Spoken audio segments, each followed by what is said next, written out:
There are a lot of messed up, controversial things that are associated with the Epstein files, but one that we don't really touch on enough is Ghislaine Maxwell, specifically how she's being treated in prison today, right now, as she's serving time for her crimes. But is she? Currently, Ghislaine Maxwell is incarcerated at federal prison camp Bryan in Texas, but her time in that prison is anything but what it should be. Today we're gonna have a look at what her experience actually is like while she's spending that time in prison. Thank you guys for subscribing to the channel. I'm starting my day with a coffee. Let me know what you're drinking. Now let's dive in. Tonight, an Outfront exclusive. Jeffrey Epstein accomplice Ghislaine Maxwell's fellow inmates are speaking out tonight about Maxwell and the special treatment she received, and how they say prison officials punished them for talking about it, for criticizing Maxwell. Maxwell, of course, is serving a 20-year prison sentence and is seeking a pardon now in exchange for her testimony about Epstein's network. Let me give you a little quick backstory for some of you that may be new to this entire case. Ghislaine Maxwell, for years, was Jeffrey Epstein's girlfriend. She also worked with him and was a big part of bringing Epstein new young women to work for him, do massages for him, to further their success in life, all while abusing them along the way. Seeking a pardon is something that's absolutely insane. I mean, I'm not surprised that's happening. Ghislaine Maxwell, Jeffrey Epstein, both extremely wealthy, have the money to do whatever they want to do to try and manipulate the courts. But let's get back to the prison. So let's go straight to MJ Lee, who has spoken to these women. And MJ, what exactly are these inmates alleging happened after Maxwell arrived at their facility? Yeah, Erin, we are hearing for the first time from inmates who served time with Ghislaine Maxwell, and they say that they were punished after speaking out about her. You'll remember last summer, Maxwell was suddenly and mysteriously transferred to a minimum security prison camp in Bryan, Texas. It made little sense at the time because a convicted child sex offender is not typically allowed to serve time at a minimum security facility like that. I will say she probably wasn't a physical violence threat. Ghislaine Maxwell never did come across as someone that was physically violent outright. Now, let's be honest here. She was physically violent and definitely emotionally violent to many of the victims that she brought to Epstein. So she's definitely not in the clear for being a good person, because no, she is an extremely evil person. But as far as a prison would go, I could see them saying she's not at a risk of flight. She's not at a risk of doing any damage to any of the inmates here inside of the prison. With that said, is there concern putting her into this Texas Bryan camp that they're preparing and staging for her to actually escape or fake her death or something else to try and get her out of that position? And some people are even talking about, is it even her in prison? And adding to the intrigue at the time was that this was right after Maxwell had had this unusual two-day interview with the Deputy Attorney General, Todd Blanche. Julie Howell was one inmate at Bryan who was really upset about all of this.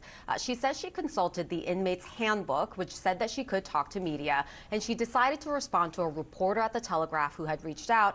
Here's a little bit of what Julie told me in her first interview since her prison sentence recently ended. And so I was a little, I guess, I don't use the word lightly, it was like a trigger because of, my experience with my daughter being trafficked, and just knowing all of the research I had done that the camps are supposed to be for nonviolent offenders. I was very upset about her being moved. I said, I had spoke with other inmates, nobody was happy about her being there. We all felt like we were being punished for her being there. And then given her crime, she shouldn't be there per BOP policies and procedures. And so it was very unfair. All right, so that actually makes a lot of sense. And I'm glad that we heard it from the mouth of an inmate. Where you are stationed in prison apparently doesn't have much to do about your behavior in prison, but instead about the behavior of the crimes that you commit to end yourself up in prison. So what we're hearing here is that Ghislaine Maxwell should definitely not have been in this prison because it was for non-violent offenders, and the things that Ghislaine Maxwell did do to the victims and did do in general regarding Jeffrey Epstein were violent offenses. So good points being made right here. And it's strange, isn't it, that we're just suddenly starting to hear out from inmates. I wonder what was being said to these inmates to keep them quiet, why they were just not speaking out about this previously. And several days after she sends that message to the reporter through her husband, Julie says she gets called into the lieutenant's office. She doesn't know what's going on, but she quickly realizes that she's in trouble. He says, did you speak to a reporter? He said, well, it's all over the World Wide Web. I waited in a cell for, I don't know, I think it was less than an hour. The warden came in, asked what I was thinking, said that her phone was blowing up all weekend. I ruined her weekend. I shouldn't have talked to them. And I did apologize. I mean, at this point, I'm a little teary-eyed. I said, I didn't mean to cause issues. I answered a question. And when I told her that my daughter had, a trafficking experience, she rolled her eyes, flipped her hair back, and she was like, it's too late for apologies. And That's terrible. Now, Julie was written up and sent to a higher security facility in Houston, and she is now on supervised release. The warden of the Bryan prison, Aaron, declined to comment for this story. Wow. Okay. So clearly, the inmates, the people at Bryan prison over in Texas, they are all working together to keep whatever's going on over there hush hush. This treatment of Ghislaine Maxwell, remember, we've heard things that she has her own dining time, she has her own private room, she has access to a cell phone, she has access to computers at a regular basis, and she even has a dog, or at least has access to a dog, a friendly companion inside of prison. These are unheard of things for prison mates. Even for prison mates that have done very small, we could call them white crimes, I think they say. What Ghislaine Maxwell did was not a white crime. This was a very terrible crime that ruined so many people's lives for so long. And we're just at the tip of the iceberg of all of it. These retaliation claims, MJ, obviously are very significant, but you've also uncovered new allegations about how Maxwell was treated inside that Here we go. facility. I mean, what did the inmates who were there with her describe to you?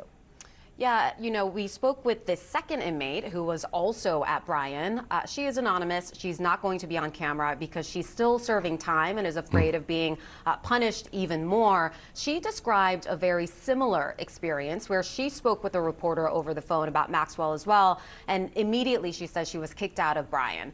This inmate overlapped with Maxwell for a number of weeks and says that she saw the special treatment that Maxwell was getting at the time.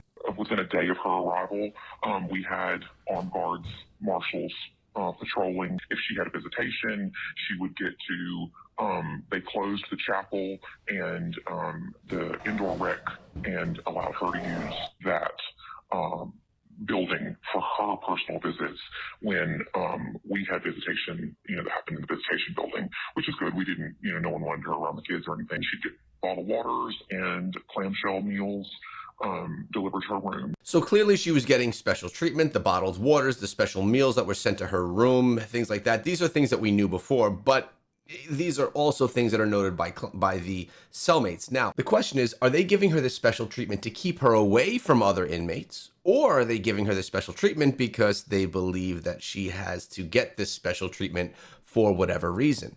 Bribery? Or are more people indicted in what's been going on? A BOP spokesperson told CNN that the Bureau does not discuss details related to specific inmates and that it is committed to maintaining the highest standards of integrity, impartiality, and professionalism in the operation of its facilities. Now, inmates can communicate with members of the media with prior approval, they said. The one prison expert that I spoke with said that it is absolutely not typical for an inmate to be punished for speaking to a reporter, Aaron. The DOJ and lawyers for Maxwell did not respond to requests for comment. It's just incredible to actually hear people, though, talking and answering all those questions to you, MJ. Thank you. What are your thoughts regarding Ghislaine Maxwell's prison experience? Is this something that is just being rolled up together because all of these terrible people have bought the prison system? Or is there something else going on? And remember, you guys are all awesome. Thank you so much for watching till the end of the video. And if you want to dive deeper into the Epstein story, check out this video because we go in depth. I'll see you guys over there.